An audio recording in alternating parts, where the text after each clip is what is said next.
Tiniyak ni Public Works Secretary Vince Dizon na handa silang sumaklolo sa mga construction firm na mapatutunayang inosente sa flood at infrastructure scandal o sangkot ang ilang malalaking kontraktor. Ito rin ang binitawang pangako ng kalihim para sa mga empleyado ng DPWH na walang ginagawang kabulastugan.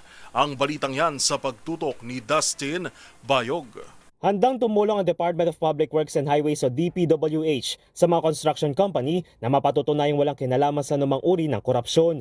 Ito ang tiniyak ni DPWH Secretary Vince Dizon sa naging panayam nito sa DZRH. Tinukoy na rito ang mga kumpanya na nakabuo ng kasunduan sa mga nakasuhan ng kagawaran at aniya ay handa itong tumulong basta mapatunayan na wala rin silang kinalaman. Opo, basta sumulat sila sa amin at mapatunayan naman nila na wala talaga silang kinalaman dito sa mga proyekto.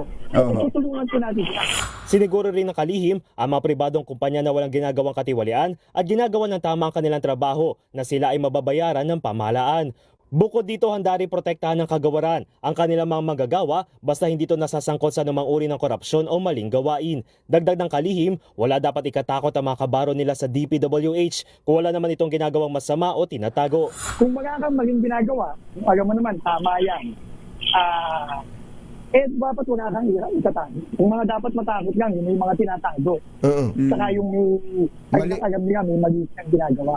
Samantala, nagpayag naman si Dizon na tuloy-tuloy ang mga sinasagawang proyekto ng DPWH at na-award na sa ibang kumpanya ang mga terminated contract mula sa mga kinasuhan ng kumpanya gaya sa mag-asawang Diskaya. Ito ay alinsunod sa panawagan ng Pangulo na pabilisin ang mga konstruksyon bunsod ng pagbagal na ito sa ikalawang bahagi ng taon, dulot pa rin ng mga anomalya sa flood control projects. Para sa MBC TV Network News, ito si Dustin Bayog ng DZRH TV. Una sa Pilipinas, una sa Pilipino.